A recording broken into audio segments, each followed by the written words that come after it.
Amen. Nous n'allons pas nous écarter ce matin du sujet que les frères ont commencé par développer depuis des mois, nous allons dire, qui concerne les fêtes de l'Éternel. Nous allons rester dans le même élan parce que c'est la volonté du Seigneur pour nous. C'est lui qui donne la nourriture du temps convenable. Amen. Et nous bénissons le Seigneur pour le dimanche passé aussi que le frère Jean-Philippe était passé. Et il nous avait rappelé qu'à travers ces fêtes, le Seigneur veut nous faire entrer dans son repos. Et qu'il y avait l'idée donc du jubilé qui est caché dans les fêtes de l'Éternel. Et le Seigneur, son objectif, c'est que nous puissions rentrer pleinement dans ce repos. Amen. Et j'avais fait une brève intervention et j'avais apporté un verset qui nécessite de clarification avant que je ne continue ce matin. Sinon, ça pourrait prêter à confusion. Et parce que ce n'est pas clair dans la Bible, mais l'esprit de la prophétie nous amène à bon port. C'est le passage de Genèse chapitre 4, verset 24. Alléluia. Nous avions commencé par montrer que le Seigneur, en répondant à la question de Pierre, combien de fois je pourrais pardonner, il a demandé à Pierre de pardonner 7 fois 70 fois, ou 70 fois 7. Et que lorsque nous faisons le petit calcul, nous trouvons les 490 qui représentaient le chiffre de Daniel qui va intervenir pour l'accomplissement du projet de Dieu. Alléluia.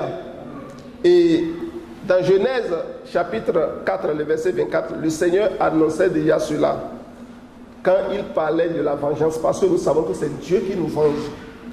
C'est à lui la vengeance, c'est à lui la rétribution. Et pourquoi Dieu vient pour nous venger? C'est pour que tout ce qui est oppression sur notre vie puisse disparaître. Le Seigneur puisse nous délivrer de toute oppression, de toute servitude pour nous faire entrer dans son repos. Et donc dans Genèse chapitre 4, le verset 24, il est dit dans la version Louis II, et dans la plupart des versions, ce n'est pas très lisible, et c'est ce qui est dit dans Louis II, nous allons le lire.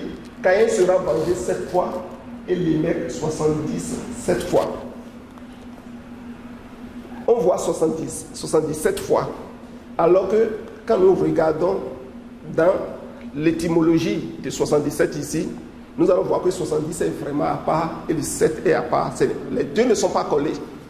Et quand je regardais les versions françaises, c'est seulement la version Martin qui me semble qui a tendance à bien vraiment donner l'essence de, à moins que je me trompe de ce qui est dit là, sinon en français ce n'est pas bien libellé, mais quand nous allons dans Strong, nous retrouvons bien que 70 est à part et 7 est à part, et les deux ne sont pas, ce n'est pas un mot 77, comme on le lit là, 77 fois. C'est la précision que je voudrais apporter ce matin pour que lorsque nous faisons la lecture, que nous laissions guider par l'esprit de la prophétie pour mieux comprendre la pensée du Seigneur à travers. Et nous avions dit que le Seigneur a dit que Caïn sera vengé 7 fois, qui montre déjà un état de repos. 7 fois le repos journalier. 6 jours et 7e jour, il y a un repos, le repos sabbatique qui est là. 77 fois 7 pour montrer le grand jubilé. Amen. Pour montrer la plénitude du repos dans lequel le Seigneur veut nous faire entrer. Et donc, quand nous regardons dans la version que je disais ici, on voit bien qu'il est écrit, car si Caïn est vengé 7 fois davantage, Lémec le sera 70 7 fois. C'est ça la bonne chose qu'il faut garder. Ça veut dire que 70, on va le multiplier par 7 fois. Amen. Alléluia. On va prendre 77 fois pour la vengeance de Lémec. Pour dire que le Seigneur vient à nous, pour nous venger de toute oppression jusqu'à ce qu'il nous établisse dans le grand repos qui est le jubilé. Que le nom de l'Éternel soit béni. Que le nom de l'Éternel soit glorifié. Donc je tenais à rapidement apporter cette précision pour nous. Sinon quand nous lisons et nous écoutons, on va penser qu'il y a une interprétation particulière à propos de ce verset. Ce n'est pas vraiment une interprétation particulière, c'est vraiment la pensée vraiment de l'esprit prophétique qui veut que nous puissions comprendre ça de cette façon. Et lorsque nous allons dans Strong, nous le voyons également libellé de cette façon. Mais en prenant nos versions bibliques, ça ne ressort pas vraiment. Parce que 77 que nous voyons dans les interprétations bibliques, ça ne vient pas vraiment nous parler. Que le nom de l'Éternel soit béni. Donc nous allons continuer avec le message de ce matin. Et ce matin, je voudrais parler d'un thème qui nous est commun. Et ce thème est tiré dans Exode, est tiré d'Exode plutôt, chapitre 23, les versets 14 à 19, et plus précisément le verset 14. Et le titre, c'est 3 fois par année, tu célébreras tes fêtes en mon honneur. Amen. C'est juste ce que j'ai pris pour le titre, je l'ai pris de là, je n'ai pas cherché à trop réfléchir. Que le nom de l'Éternel soit béni. Amen. Amen. Amen. 3 fois par année, tu célébreras tes fêtes en mon honneur. Et nous pouvons lire alors le passage pour commencer notre développement. Que le nom de l'Éternel soit béni. Exode chapitre 23, les versets 14 à 19. Amen. 3 fois par année, tu célébreras des fêtes en mon honneur. Tu observeras la fête des pains sans levain pendant 7 jours, au temps fixé dans le mois des épis. Tu mangeras des pains sans levain comme je t'en ai donné l'ordre, car c'est dans ce mois que tu es sorti d'Égypte, et l'on ne se présentera point à vide devant ma face. Tu observeras la fête de la moisson des prémices de ton travail, de ce que tu auras semé dans les champs, et la fête de la récolte à la fin de l'année, quand tu recueilleras des champs le fruit de ton travail. 3 fois par année, tous les mâles se présenteront devant le Seigneur l'Éternel. Tu n'offriras point avec du pain levé le sang de la victime sacrifiée en mon honneur, et sa graisse ne sera point gardée pendant la nuit jusqu'au matin. Verset 19. Tu apporteras à la maison de l'Éternel ton Dieu les prémices des premiers fruits de la terre. Tu ne feras point cuire un chevreau dans le lait de sa mère. Amen. Amen. Que le nom de l'Éternel soit béni. Donc nous voyons ici que l'Éternel a convié ses enfants, son peuple, et il leur a dit pendant une année, voici le nombre de fois que vous devez vous présenter devant moi. Alléluia. Et nous sommes en train dans l'ancienne alliance ici. Et il dit que quand vous allez vous présenter devant moi, les 3 fois vous devez célébrer des fêtes en mon honneur. Alléluia. Amen. Et le verset suivant, il dit, l'on ne va pas se présenter à vide devant ma face. Ça veut dire qu'on doit aller devant Dieu, mais on doit partir les mains chargées. On ne peut pas partir les mains vides. C'est une précision que le Seigneur apporte ici. Je t'invite à venir fêter avec moi, mais il faut venir avec ce que tu as, avec quelque chose. Alléluia.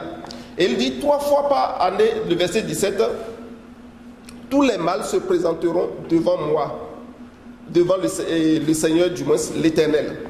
Les mâles ici, c'est un langage prophétique. Amen. On ne veut pas parler de sexe. C'est vraiment dans un langage que le Seigneur est en train de parler ici, parce que le Seigneur ne fait pas de discrimination. Que le nom de l'Éternel soit béni.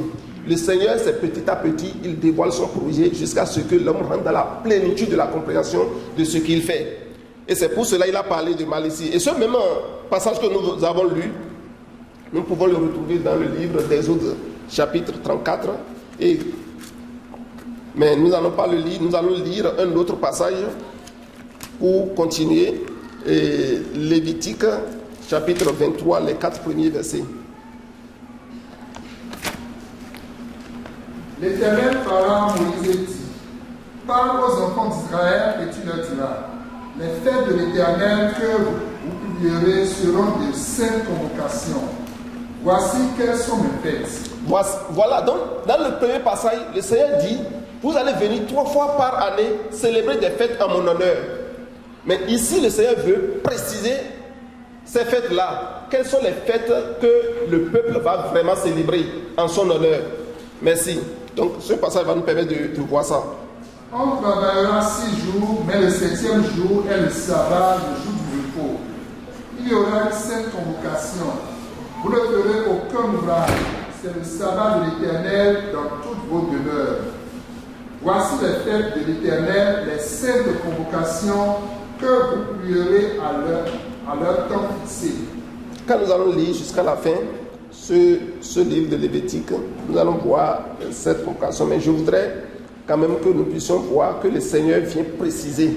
Il dit, voici, dans le dernier verset, le verset 4 ici, voici les fêtes que vous devez observer. Alléluia.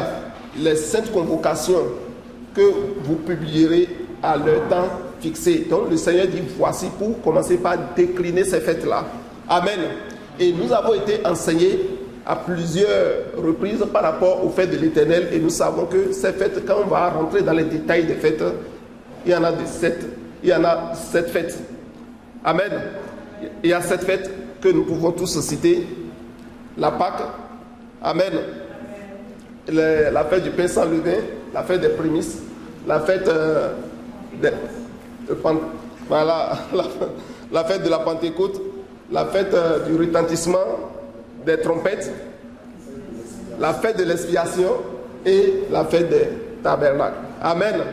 Et ces fêtes sont regroupées en 3 lots, en 3 grandes catégories de fêtes. C'est pour cela que le Seigneur parlait de 3 fois par année pour parler.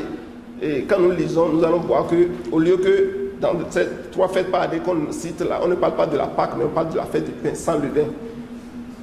Parce que la Pâque, ils l'ont célébrée déjà en Égypte avant de sortir en ce temps-là.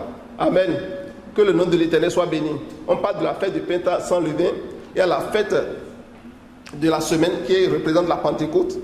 Amen. Et la fête des tentes qui est la fête de la glorification.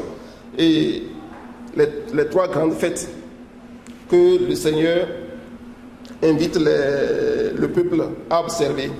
Et le Seigneur nous dit dans Exode chapitre 23 que nous avons lu, que 3 fois par année, nous devons célébrer des fêtes en son honneur. Et il nous informe aussi que ce que nous devons faire, que nous devons nous présenter devant lui pendant ces 3 fois-là. On ne doit pas rester loin pour dire qu'on fait cette fête-là. Cette fête-là doit être célébrée en présence devant l'Éternel. Que le nom de l'Éternel soit béni. Et ceci 3 fois par année. Mon but à travers cette exhortation, c'est de nous parler des fêtes de l'Éternel, et ceci en lien avec le fait que nous devons nous présenter devant le Seigneur pour les fêter.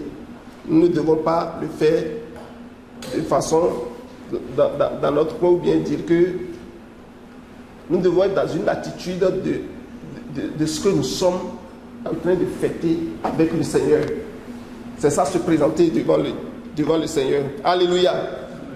Et c'est vraiment cela que je voudrais que nous puissions comprendre, que nous allons fêter avec lui, nous présenter devant lui. Et c'est ce que le Seigneur a ordonné en disant qu'il faut faire cette fête-là, ces différentes fêtes 3 fois par année. Pourquoi devons-nous présenter? Alors la question qui se pose alors, c'est pourquoi devons-nous présenter devant le Seigneur pour cette fête, ou ces différentes fêtes, et ceci 3 fois par année? Comment devons-nous présenter? Si nous devons aller devant lui, comment nous devons nous présenter devant lui à ces 3 occasions? Et enfin, qu'est-ce que cela représente pour nous, ou bien quelle est son implication pratique pour nous aujourd'hui? Amen. Donc nous allons aborder la première question, qui est de pourquoi devons-nous présenter devant le Seigneur? Et nous allons revenir et lire le passage de Exode chapitre 34 que j'avais donné tout à l'heure, on n'avait pas lu. On va le lire. Exode 34.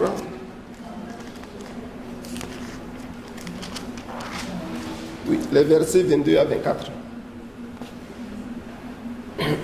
Exode 34, 22 à 24. Mais c'est le verset 24 qui va retenir notre attention. Tu célébreras la fête des semaines, des prémices, de la moisson du froment et la fête de la récolte à la fin de l'année.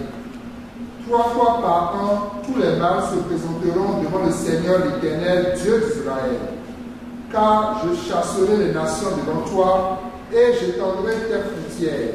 Et personne ne convoitera ton pays pendant que tu monteras pour te présenter devant l'Éternel ton Dieu 3 fois par an. Amen. Donc nous voyons ici que le Seigneur précise encore 3 fois par an que le peuple doit sortir pour aller célébrer ses fêtes en sa présence.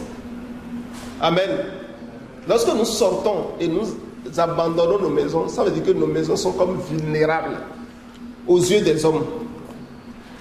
Parce que les bras valides qui doivent rester à la maison, et si jamais il y avait une attaque, une invasion de l'ennemi, ils vont se lever pour aller contre cette offensive. Ils ne sont pas là parce qu'ils sont allés fêter. Amen. Et le Seigneur nous dit que nous devons nous présenter devant lui 3 fois par année. Et dans ces conditions, le Seigneur doit nous donner de l'assurance. Parce que le Seigneur ne laisse jamais ses enfants vulnérables sans leur montrer ce qu'ils doivent faire dans leur vie. Et c'est pour cela que le passage que nous avons lu tout à l'heure dans le verset 24, et il dit, on va le relire. Car je chasserai les nations devant toi et j'étendrai tes frontières et personne ne combattra ton pays pendant que tu monteras pour te présenter devant l'Éternel ton Dieu 3 fois par an. Amen. Vous voyez, donc en voulant partir, on peut s'inquiéter. Je vais laisser ma maison à qui? Qui va garder ma maison? Qui va veiller sur mes enfants, sur mes biens, tout ce que j'ai? Mais le Seigneur nous a dit, vous ne devez pas vous inquiéter. Aucune inquiétude pour vous quand vous allez sortir. Pour vous, c'est d'écouter l'ordre de Dieu qui est de sortir pour aller célébrer ces fêtes-là. Amen. Et pourquoi nous n'allons pas nous inquiéter? Il a précisé ici. Parce que c'est lui-même qui s'est commis ou qui a promis de chasser les nations devant nous. Et non seulement il va chasser les nations devant nous, mais il va nous donner plus de portions dans ce pays-là. Alléluia. C'est-à-dire qu'il va nous donner de l'accroissement. Alléluia. Et il ajoute, pendant que tu vas partir pour être en train de célébrer ces fêtes en mon honneur et avec moi, personne ne convoitera ton pays. Ton pays ne peut même pas être convoité. L'ennemi ne peut même pas penser qu'il va venir se promener dans les parages, dans les environs, pour semer quelque trouble que ce soit. Amen. Le Seigneur dit même que la convoitise de ton pays sera loin du cœur de ton ennemi. Qu'est-ce que c'est merveilleux? Est-ce que ce n'est pas une assurance pour nous de nous engager alors dans la célébration de ces fêtes ça? Amen. Amen. Alléluia. Donc, personne ne viendra tourner autour de ta propriété. Parce que le Seigneur dit qu'il ne pourra même pas convoiter cela. Que le nom de l'Éternel soit béni. Qu'est-ce que la Bible nous dit? Que si nous sommes en Christ, nous sommes une nouvelle création. À tous les niveaux. Et alors que nous sommes en Christ, nous n'avons plus aucune part avec l'ennemi. Et tant et aussi longtemps que nous sommes en connexion avec Dieu au travers de ces fêtes, ça veut dire quoi? Le Seigneur va nous délivrer totalement de tout ce qui est ennemi. Parce qu'il a commencé par nous délivrer déjà. Il nous a pris déjà de la servitude de l'Égypte pour nous transporter dans le royaume de son nom. Mais l'ennemi est toujours à nos trousses.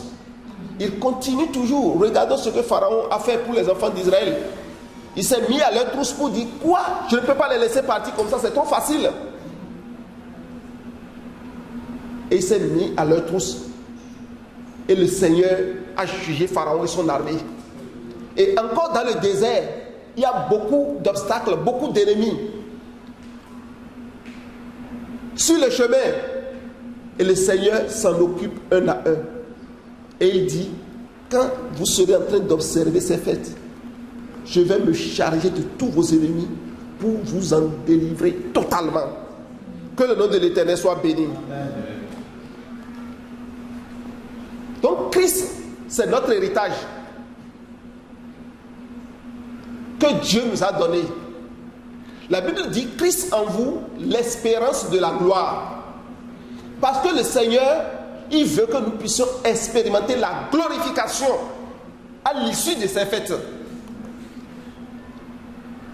Parce que la Pâque, théoriquement, symbolise notre justification. La fête de la Pentecôte, notre sanctification par le Saint-Esprit. Et la fête des tentes, notre glorification. Nous pouvons le voir comme ça. Alléluia.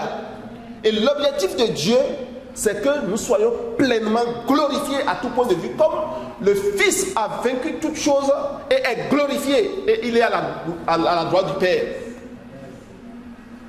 Et le Seigneur dit, lorsque tu vas sortir pour exécuter ma parole, pour suivre ma parole, pour venir fêter, célébrer cette sainte convocation avec moi, je vais m'assurer de t'établir pleinement dans le repos dans ton pays. Que le nom de l'Éternel soit béni. Donc nous voyons encore l'idée du repos qui est là. Si le Seigneur fait en sorte que nos frontières seront étendues, il va chasser d'abord les nations devant nous.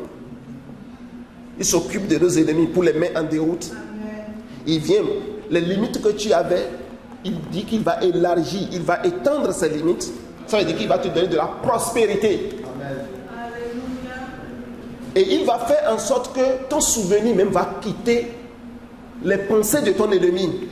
Il ne te convoitera plus, il ne convoitera plus ton pays. Pendant que tu vas. C'est le Seigneur qui va effacer ton souvenir des pensées de ceux qui te cherchent. Toi-même, tu ne peux pas le faire. Amen. Que le nom de l'Éternel soit béni. Amen. Donc le Seigneur nous demande simplement de respecter ces fêtes et de nous présenter devant lui 3 fois par an pour les célébrer. Et nous n'avons pas à nous inquiéter de quoi que ce soit. Amen. Que son nom soit béni. Pourquoi le Seigneur dit ça, qu'il va étendre nos pays? C'est pour que nous puissions posséder pleinement toutes les limites du pays, qu'aucune portion ne reste que nous n'ayons possédé. Maintenant, regardons-nous notre exemple, nous qui avons immigré vers le Canada. Quand tu es venu, tu mets tes bagages quelque part, tu comme ça. Tu ne commences pas à te chercher. Par la grâce de Dieu, peut-être si tu trouves un appartement avant de venir, tu es heureux. Tu vas trouver un appartement, tu vas chercher d'emploi, tu vas trouver finalement l'emploi, tu vas commencer par travailler. Et le Seigneur te faisant grâce, tu vas commencer par t'établir un peu dans le pays pour étendre tes limites. Amen. Et le pays que le Seigneur nous a promis, c'est le même principe. Quand on rentre dedans, on n'a pas encore eu le temps de bien explorer le pays pour étendre nos limites. Mais c'est grâce au Seigneur, grâce à la fidélité, en observant les fêtes du Seigneur, que le Seigneur va permettre que nos limites seront étendues dans ce pays-là. Sans les fêtes, sans ces célébrations, nous ne pouvons pas étendre nos limites. Parce qu'il a dit que c'est à cette occasion qu'il va étendre tes frontières. C'est à cette occasion ou à ces occasions qu'il va étendre mes frontières, qu'il va étendre nos frontières. C'est ce que le Seigneur a promis pour nous. Amen. Que son nom soit béni. Amen. Que son nom soit observé. Donc c'est vraiment en observant les faits de l'Éternel que cela est possible. Je voudrais que nous puissions lire également dans le livre d'Exode, chapitre 3, verset 8. Alléluia. Exode 3, verset 8. Pour voir que ce pays, c'est un pays très bon. Oui, merci.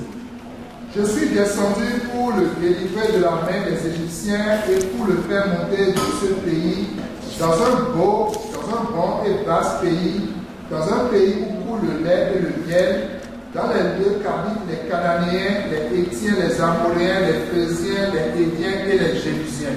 Amen. Donc le Seigneur dit, je suis descendu, moi-même je suis venu, je me suis envoyé, il s'est envoyé au travers de Christ. Comme il était descendu lui-même en Égypte, c'était Moïse qui était là, qui parlait à Pharaon. Mais il a dit que je suis descendu. Amen. Mais ce n'est pas Moïse que le peuple voyait. Mais le Seigneur dit, je suis descendu moi-même pour délivrer le peuple. C'est la même chose que le Seigneur a fait pour toi et pour moi. Il est descendu au travers de Christ pour nous délivrer de l'esclavage de l'Égypte, de la servitude du péché et de la mort. Et il dit quoi? Et pour le faire monter dans ce pays, dans un bon et vaste pays. Amen. Donc le Seigneur dit, je suis venu pour te délivrer.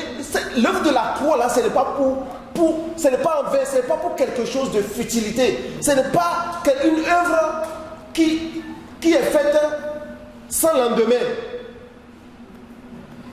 Il dit, si je t'ai délivré de l'esclavage du péché et de la mort, c'est pour te conduire dans un pays qui est déjà bon. Amen. Amen. Non seulement le pays est bon, le pays est vaste.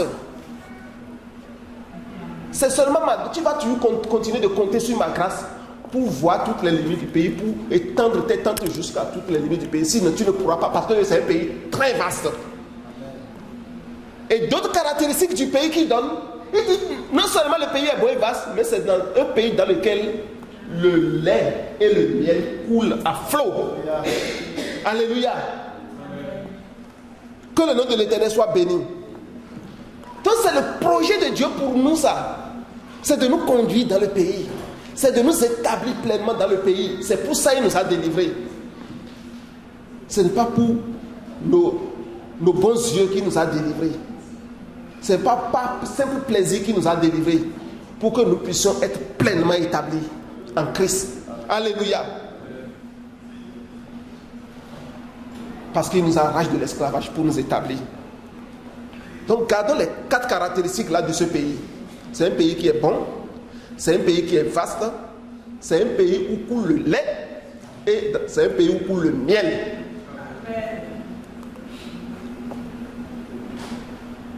Est-ce que nous suivons bien? Amen. C'est ce que Dieu a dit. Quand je suis descendu pour délivrer de l'esclavage, c'est ce que je vais faire.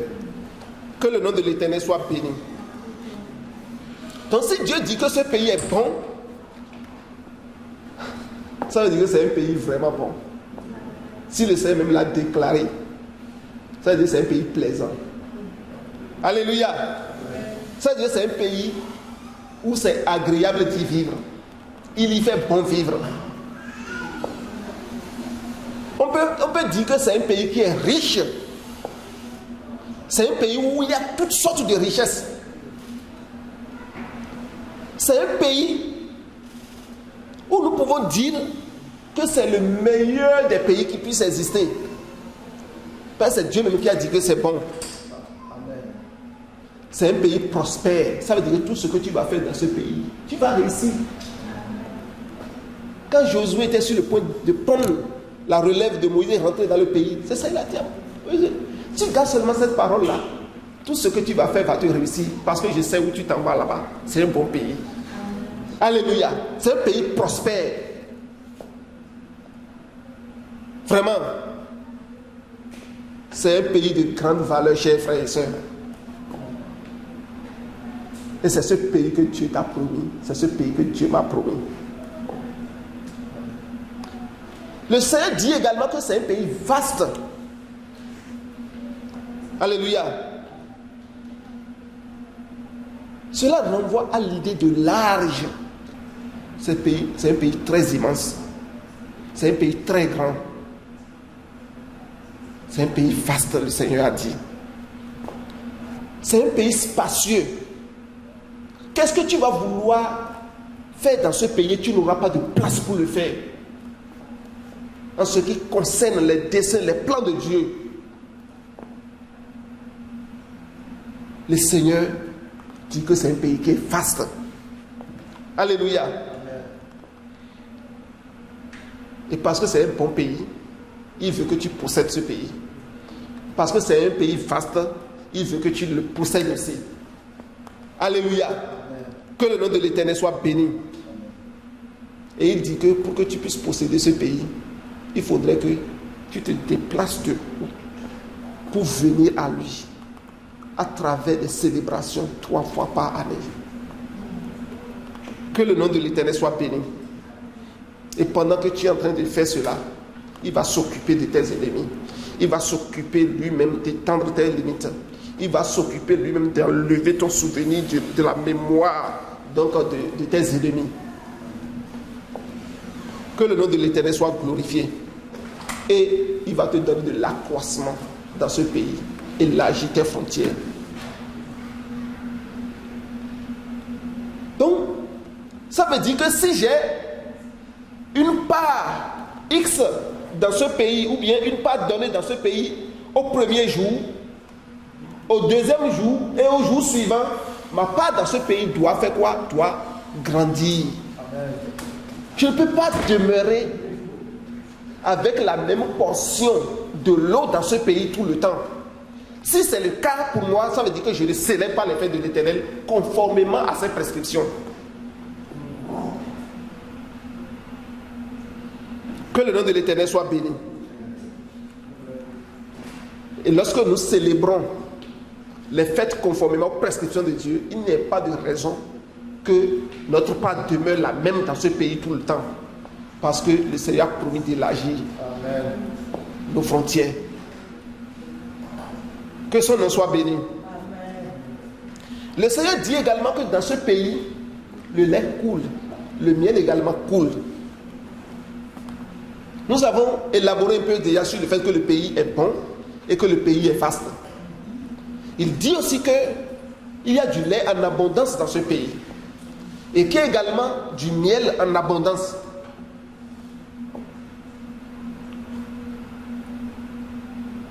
Et quand nous regardons bien, le Seigneur n'a pas donné autre chose qu'il y a dans ce pays que ces deux éléments. Si nous voulons, nous pouvons encore lire le verset au complet, s'il te plaît, frère.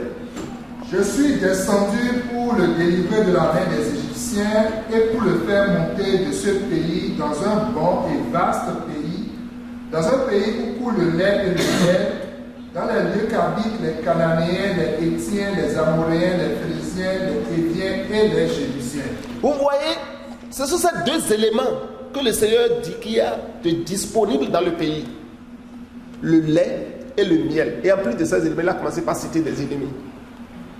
Des gens qui habitent sur le territoire déjà. Est-ce que c'est anodin? Je ne crois pas.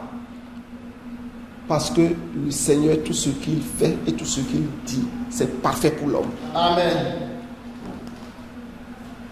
Alléluia. Amen. Le lait coule à flot. Et c'est seulement par la présence de ces deux éléments. C'est seulement par la présence de ces deux choses dans ce pays que Dieu a qualifié ce pays de bon et de vaste. Si Dieu a dit que le pays est bon et vaste, c'est parce qu'il y a le lait qui coule là dans ce pays. Et le miel également coule dans le pays. S'il n'y avait pas ces deux éléments que Dieu a dit que ça coule là, le pays ne serait pas bon, le pays ne serait pas vaste. Il faut que nous comprenions cela. Amen. Que le nom de l'Éternel soit béni. Donc si quelqu'un, il veut vivre dans ce pays, ou bien il est entré dans ce pays, comme il est délivré de l'esclavage, et il est rentré dans ce pays, il dit que moi, j'aime pas le lait, je n'aime pas non plus le miel. Quand je prends, j'ai la diarrhée. Mon ventre ne supporte pas ça. Mon système digestif n'accepte pas le lait. Parce que moi, le lactose me dérange. Le miel, il y a aussi des personnes dont le corps n'accepte pas le miel, rejette le miel. Lui aussi va dire que mon corps ne rejette le miel. Je ne suis pas confortable avec le miel. Imaginons un instant que quelqu'un est dans ce pays et il dit que ces deux éléments-là, son corps ne les supporte pas.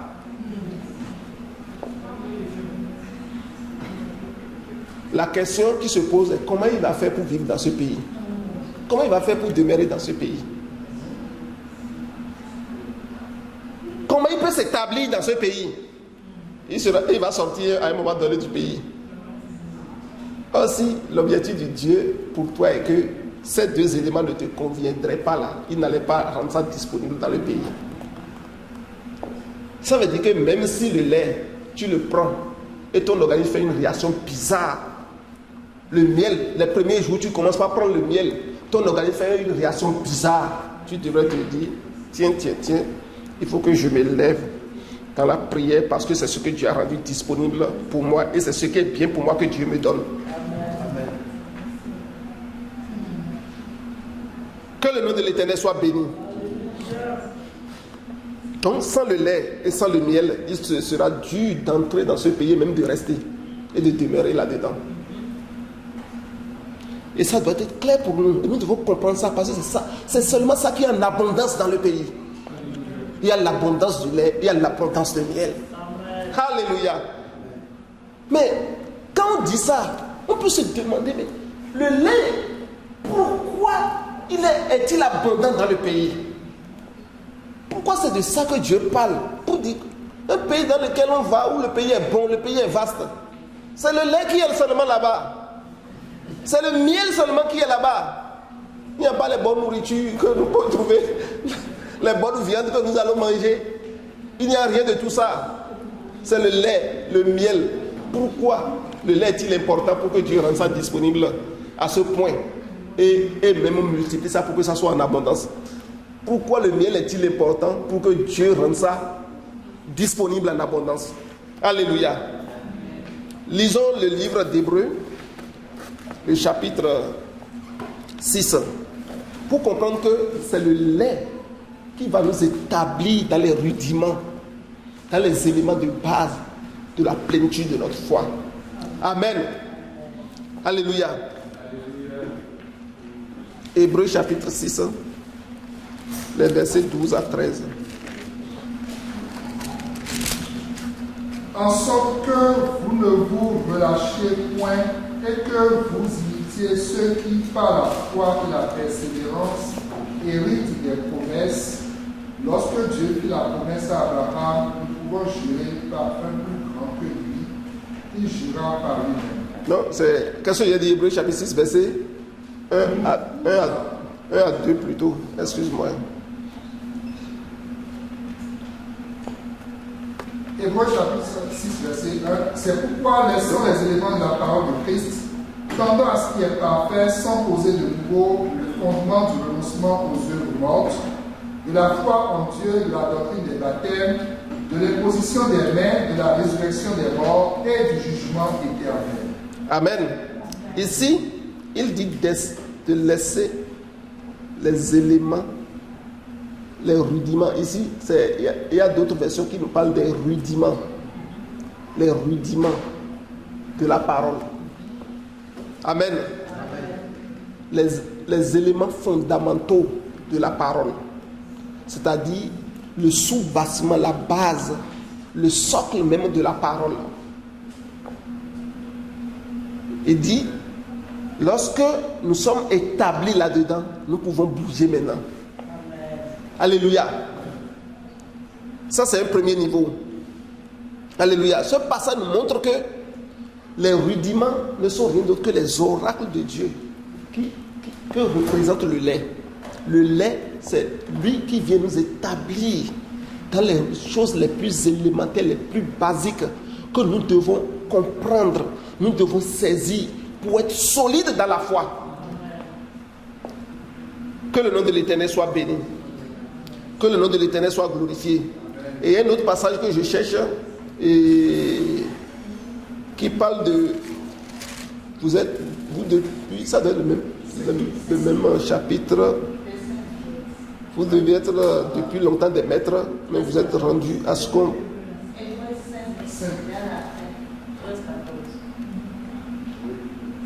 Oui, merci beaucoup. Oui, c'est le verset, chapitre 5, verset 12. Ou bien 13 à 14. 13 à 14, si on peut commencer par le 12 aussi. Vous, en effet, qui depuis longtemps deviez être des maîtres, vous avez encore besoin qu'on vous enseigne les premiers rudiments des oracles de Dieu. Vous en êtes venus à avoir besoin de lait et non d'une nourriture solide. Merci. Le verset 12 vient comparer le lait aux éléments de base de la parole de Dieu. Il dit que vous devez depuis longtemps être des maîtres. des gens qui manipulent la parole, qui rentrent dans les profondeurs de la parole, dans les compréhensions du projet de Dieu, du plan de Dieu, des objectifs de Dieu pour l'humanité. Mais vous devez être très loin, avancer là-dedans. Mais je suis surpris que vous n'êtes pas encore à ce niveau, que vous avez besoin qu'on vous enseigne encore des éléments de base,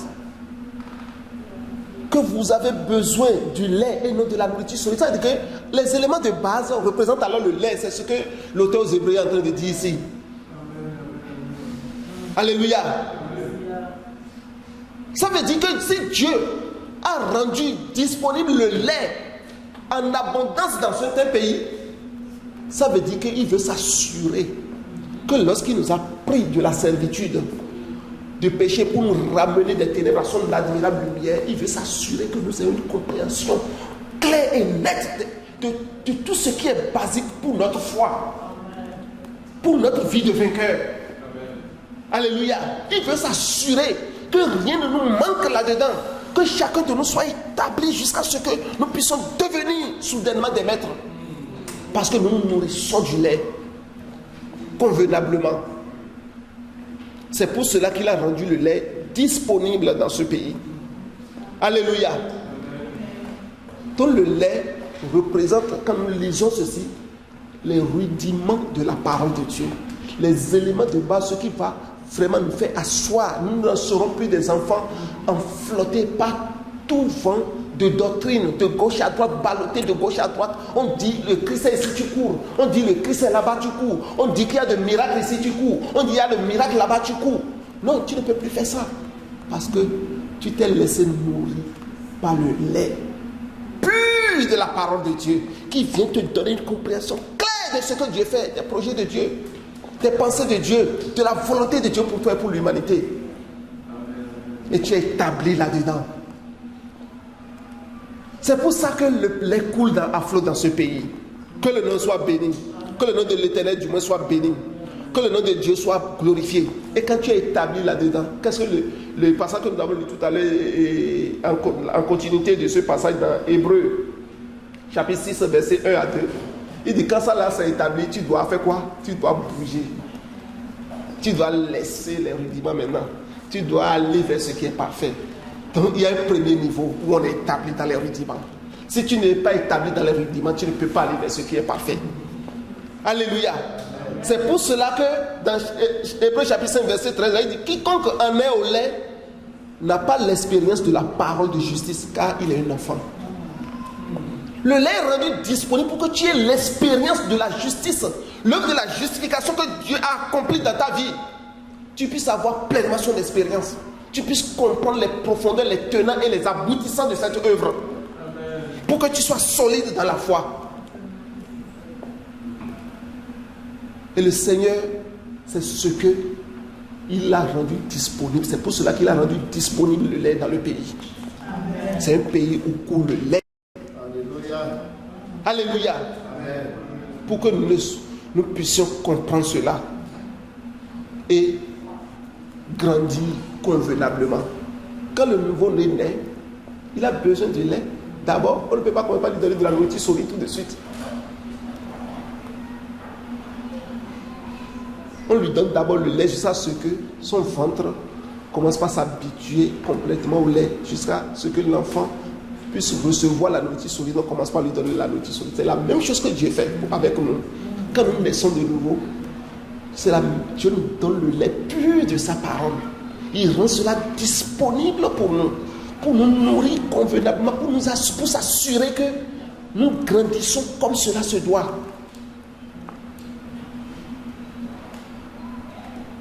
Que son nom soit béni. Amen. Alléluia. Et lorsque nous grandissons convenablement, nous pouvons laisser ces éléments de base et tendre vers ce qui est parfait. Parce que nous avons la compréhension de ce qui est parfait. Nous avons la compréhension des objectifs de Dieu. Que le nom de l'Éternel soit béni. 1 Pierre chapitre 2, verset 2. Alléluia. Alléluia. Pour comprendre que le lait est important. Pourquoi le lait est vraiment important. Et il est présent dans ce pays. Alléluia. Désirez comme des enfants nouveau-nés le lait spirituel et pur, afin que par lui vous croissiez pour le salut. Amen. Regardons ce que l'apôtre Pierre dit ici. Il dit, mais soupirez après le lait. Désirez. Vous regardez comment les enfants, les bébés, ils veulent le lait. Quand ils trouvent le lait comme ça, ils sont contents. Le Seigneur dit, c'est ainsi que vous devez soupirer après le lait. Vous devez désirer comme des enfants nouveau-nés, des bébés le lait. Alléluia. Le lait spirituel, c'est-à-dire la parole de Dieu, il est pur. Ce lait est pur. Parce que c'est lui qui va s'assurer de nous donner de grandir convenablement. C'est ce lait qui va nous donner les nutriments dont nous avons besoin, les éléments nécessaires dont notre organisme a besoin pour se développer, pour qu'il n'y ait aucune tare, aucun défaut dans le développement. Sinon, ça fait des années, nous sommes des chrétiens, on va observer des choses et on serait surpris. Pourquoi? Parce que le lait a manqué à un moment donné dans le développement de cet enfant. Que ne sont pas des chrétiens chétifs, rachitiques, qui souffrent de marasme, de kwashiorkor, de toutes sortes de maladies de malnutrition qu'on peut nommer, mais que le Seigneur nous donne vraiment de désirer continuellement le lait pur de la parole, afin de grandir convenablement. Il dit que tu grandis pourquoi? Pour ton salut, pour la rédemption totale. Sinon, il y en a qui disent que le Seigneur t'a sauvé de l'esclavage du péché, c'est fini.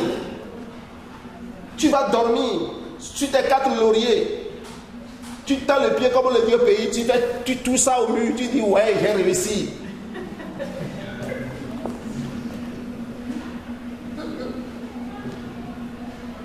Ce n'est pas ce que le Seigneur veut pour nous.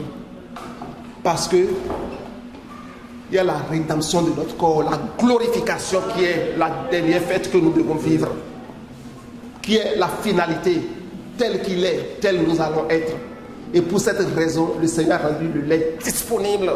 Ça coule à flot. Il dit de désirer le lait comme des enfants nouveau-nés. Que le nom de l'Éternel soit béni. Et ce lait va nous prendre, ça va faire en sorte que nous allons grandir convenablement pour notre salut. Pas pour autre chose. Pour que tu rentres dans la plénitude du salut. Le plein salut. La plénitude de la rédemption. Alléluia. Que le nom de l'Éternel soit béni. C'est pour cela que le lait est rendu disponible là, comme ça, dans ce pays. Donc si alors tu es là, dans le pays, et tu n'aimes pas le lait, ton organisme n'aime pas le lait, comment tu peux grandir? Comment tu peux être sauvé à la fin? Parce que le Seigneur vient pour ceux qui s'attendent à lui, pour leur salut. C'est ce lait qui va te maintenir dans cette attente-là. Et tes regards sont fixés sur ton Rédempteur pour ton salut. Parce que le lait te prend et t'élève, et de plus en plus, tu es changé, tu es configuré. Soudain, le messager de l'Alliance va rentrer dans son temple. Amen. Parce que notre corps est le temple du Saint-Esprit, du Dieu vivant. Alléluia. Que le nom de l'Éternel soit béni. On a dit également que le miel est en abondance dans ce pays. Tout comme le lait, on peut se dire, mais pourquoi aussi le miel est rendu disponible en abondance? Alléluia. Et ici, nous voyons que l'auteur des Hébreux nous a dit, dans le chapitre 6, que lorsque nous grandissons à un moment donné dans les rudiments, nous allons faire quoi? Nous allons les laisser de côté. Parce que nous sommes établis là-dedans. Rien ne peut plus nous amener à bouger de ça. Et alors que nous sommes établis là-dedans, nous allons tendre vers ce qui est parfait. Ça veut dire que nous allons monter à un autre niveau. Monte ici. Et je vais te faire voir les choses qui vont arriver dans la fin des temps. Alléluia. Le Seigneur nous prend alors de ce niveau et nous fait monter dans une autre dimension de compréhension des choses qui le concernent. Des choses qui concernent notre rédemption. Pourquoi le miel est-il important et s'est rendu disponible à ce point? Nous allons lire le livre d'Ésaïe, le chapitre 7.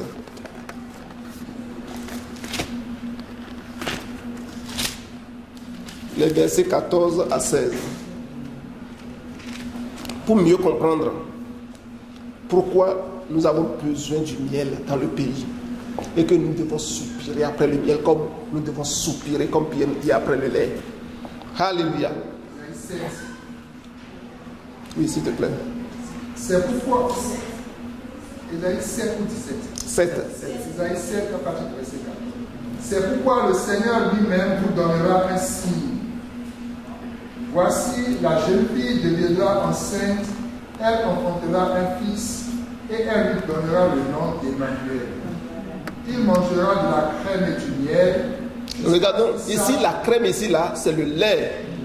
Enfin, la crème vient du lait. D'autres versions disent carrément le lait. Il mangera la crème ou bien le lait et ensuite quoi? Le miel. Merci mon frère, tu peux continuer. Il mangera de la crème et du miel jusqu'à ce qu'il sache rejeter le mal et choisir le bien. Amen. Jusqu'au verset 16. Okay. Mais avant que l'enfant sache rejeter le mal et choisir le bien, le pays dont tu crains les deux rois sera abandonné. Amen. Amen. Vous voyez, on nous dit ici dans le verset 15 que l'enfant va faire quoi? L'enfant va manger le lait. Il va manger le miel. Alléluia. Et il va manger ça jusqu'à un niveau donné. Jusqu'à ce que sa compréhension soit vraiment éprouvée. Jusqu'à ce que sa compréhension soit totalement établie. Jusqu'à ce que l'enfant arrive à un point où il sait au regard de la parole de Dieu, ça ce n'est pas bon, celui-ci c'est bon, ça c'est mauvais, ceci c'est bon. L'enfant va arriver au point où il voit le feu là, il ne va pas plus mettre son doigt là-dedans. Il sait rejeter ce qui est mal et il sait choisir ce qui est bien. Alléluia. Que le nom de l'Éternel soit béni. Nous comprenons que quand on dit cela, l'enfant commence par le lait, comme je le disais tantôt. Et c'est lorsque l'enfant prend le lait à un moment donné que l'enfant peut prendre le miel. C'est le lait est la nourriture essentielle et la nourriture de début pour l'enfant. Le miel vient après. C'est pour cela que même pour les nouveaux-nés, on ne leur donne pas le miel. Alléluia. Parce que c'est le lait qu'il va prendre d'abord. Et ensuite, il va continuer avec le miel. Alors, quand nous avons lu tout à l'heure le livre des Hébreux, le chapitre 5, les versets 13 et 14, nous n'avons pas lu les 13 et 14, nous avons lu seulement les versets 12. On peut lire les 13 et 14. Hébreux 5, 13 et 14. Oui, s'il te plaît. Or, quiconque remet au lait n'a pas l'expérience de la parole de justice, car il est un enfant. Mais la nourriture solide est pour les hommes faits, pour ceux dont le jugement est exercé par l'usage à discerner ce qui est bien et ce qui est mal. Regardons bien ici. Quand nous mettons le passage d'Ésaïe chapitre 7 en parallèle avec l'auteur des Hébreux vient nous clarifier vraiment ce qui était en train d'être dit dans le passage d'Ésaïe chapitre 7. Là-bas, on nous dit que l'enfant se nourrit du lait et du miel jusqu'au point où l'enfant commence par rejeter le mal et choisir le bien. Et l'auteur des Hébreux nous dit ici que lorsque quelqu'un se nourrit seulement du lait, il demeure un enfant. Alléluia. Il n'a pas l'expérience de la parole de justice parce qu'il est un enfant. Alléluia. Et il continue pour dire dans le verset suivant que la nourriture solide c'est pour des hommes faits, pour ceux dont le jugement est exercé par l'usage à discerner ce qui est bien et ce qui est mal. D'abord dit l'enfant se nourrit du lait de bien. On a mis les deux ensemble jusqu'à ce qu'il rejette le bien de mal. L'auteur des Hébreux vient nous faire la clarification. Il dit le lait est le premier élément que l'enfant prend pour s'établir dans les rudiments.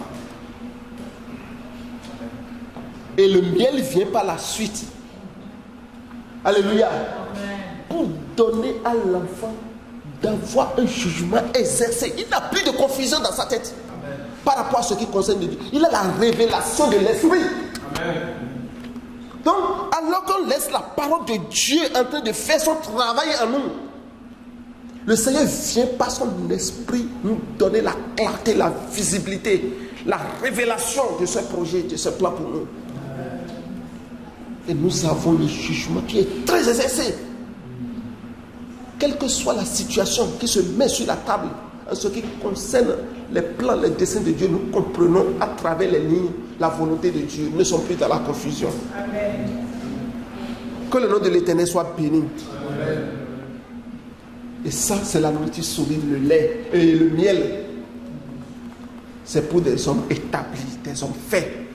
Que le Seigneur fasse que nous nous nourrissons convenablement du lait jusqu'à ce que nous soyons établis dans le miel. La révélation de la parole de Dieu, la compréhension des projets de Dieu au nom puissant de Jésus-Christ de Nazareth. Alléluia. Donc nous voyons clairement ici que l'auteur fait une comparaison entre le lait et le miel. Vraiment, pour montrer que c'est le miel qui est la nourriture solide. Alléluia. Que le nom de l'Éternel soit béni. Alors que le lait ne nous permet pas d'avoir un jugement exercé, mais nous établit dans les compréhensions, dans les choses fondamentales. Le miel vient alors pour ouvrir complètement notre intelligence. Alléluia, sur les projets de Dieu, sur les plans de Dieu, sur les objectifs de Dieu. Et nous pouvons discerner au regard de la parole de Dieu ce qui est bien, ce qui est mal. Que le nom de l'Éternel soit béni. C'est le rôle du miel. Alléluia. C'est le miel qui va venir faire ce travail dans ta vie. Donc si tu n'aimes pas le miel, tu es dans ce pays, tu n'aimes pas le miel, comment tu peux distinguer la volonté de Dieu de ce qui n'est pas la volonté de Dieu? Dans les cas les plus subtils, comment tu peux savoir dans quel sens marcher alors que tout est flou, confus devant toi? Si le Saint-Esprit n'est pas là pour te clarifier, pour te donner des directions, pour te donner des révélations, comment tu peux te comporter? Chers frères et sœurs, nous avons besoin d'aimer le miel. Autant que le lait, nous avons besoin d'aimer aussi le miel. Parce qu'il y a des décisions dans nos vies que nous sommes appelés à prendre. Il y a des situations, des défis qui sont devant nous, devant lesquels nous sommes appelés à prendre des décisions au regard de la parole de Dieu, au regard de la volonté de Dieu. Qu'est-ce que Dieu veut que je fasse en ce moment? Et c'est délicat. Ce n'est pas parfois tranché, blanc, noir. Parfois c'est dans la zone grise. C'est là que le miel vient faire son œuvre. C'est là que le miel vient pour te donner d'avoir le jugement exercé. Comme Salomon a eu le jugement exercé. Quiconque entend le jugement de Salomon, il dit waouh, comment quelqu'un peut trancher une telle affaire? C'est impossible à un homme de faire ça. C'est seulement Dieu qui peut faire ça. C'est le miel qui fait ça. C'est pour cela que Dieu, il a rendu le lait disponible dans le pays. Il a rendu le miel aussi disponible dans le pays. Le miel représente la douceur de la parole de Dieu. La douceur, la délicatesse, la révélation profonde. Oh, vraiment, le goût le plus esquisse de la parole de Dieu. C'est ce que le miel représente. Parce que c'est lui qui nous donne les révélations de l'esprit. C'est l'esprit de révélation, l'esprit de sagesse et de révélation dans la pleine connaissance de Dieu. C'est le miel qui nous établit à ce niveau. Que le nom de l'Éternel soit béni. C'est pour cela que le psalmiste pouvait dire en prophétisant dans Psaume 119, verset 103, que tes paroles sont douces à mon palais, plus que le miel à ma bouche. Que les paroles de Dieu soient douces dans nos palais. Que la parole de Dieu soit comme du miel dans notre bouche. Au point où, devant toute forme de situation, que nous puissions avoir un jugement exercé au nom puissant de Jésus-Christ de Nazareth. Le Seigneur dit, je suis descendu pour te délivrer. Je suis descendu pour te délivrer. Et parce que je t'ai délivré, je vais te conduire dans un pays. Et alors que je vais te conduire dans ce pays, c'est un pays qui est bon pour toi. C'est un pays qui est agréable. C'est un pays où il fait bon vivre. C'est un pays où il y a la prospérité. Alléluia. C'est un pays où tout ce que tu vas faire va te réussir. Et dans ce pays, les limites sont trop grandes. Les limites sont trop larges. Donc c'est vaste, c'est un pays qui est vaste. Pour dire que je vais te donner de l'accroissement dans le pays. Et alors que je vais le faire, il faudrait que tu comptes sur deux choses pour que cela soit possible pour toi. Pour que tu sois pleinement établi dans ce pays. Il faut que tu comptes sur le lait et que tu comptes sur le miel. C'est pour cela que dans le pays, j'ai rendu le lait disponible en quantité. J'ai rendu le miel disponible en quantité. Le lait coule en grande quantité. Le miel coule en grande quantité pour assurer ton établissement dans ce pays. Amen. Pour assurer ton accroissement dans ce pays. Pour assurer ta prospérité dans ce pays. Et pendant que tu seras établi dans le pays, n'oublie pas d'observer mes fêtes. Alléluia. N'oublie pas de te présenter continuellement devant moi pour observer mes fêtes, parce que c'est un premier niveau de repos que je te donne. À travers ces fêtes, je vais m'occuper, parce que j'ai dit que le Seigneur a dit qu'il y a le lait, le miel qui sont disponibles, mais il y a d'autres personnes qui sont là. Il y a les Phérésiens, les Ammoniens, les Jébusiens, ainsi de suite qui sont là. Le Seigneur dit, pendant que tu es là et tu comptes sur le lait et le miel pour t'établir, n'oublie pas mes fêtes. Réponds à mes convocations. Ce sont des saintes convocations que je t'adresse. Réponds à ces convocations. Viens vers moi. Viens célébrer ces fêtes avec moi. Et pendant que tu seras en train de célébrer ces fêtes avec moi, moi je vais m'occuper, parce que je t'ai dit que le pays est bon. Je t'ai dit que le pays est vaste. Je vais m'occuper de chasser les ennemis de l'Éternel. Ceux qui sont présents, tu les vois là. Les Phérésiens, les Ammoniens. Nous allons revenir là-dessus un autre jour. Tu les vois. Je vais m'en occuper pour toi. Et je vais étendre tes limites. Amen. Je vais étendre tes limites. Alléluia. Je vais étendre tes limites.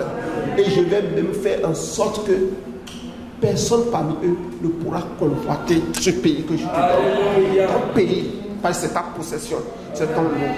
Mais sache que le premier jour que tu mets pied là-dedans, tu as occupé une portion. Mais ce n'est pas ça ma volonté pour toi. Ma volonté pour toi, c'est que je puisse étendre tes limites. Je puisse étendre tes limites. Jusqu'à ce que tu occupes tout le pays. Alléluia. Que le nom de l'Éternel soit béni. Nous allons nous arrêter là pour aujourd'hui. Alléluia. Merci Seigneur pour ta grâce.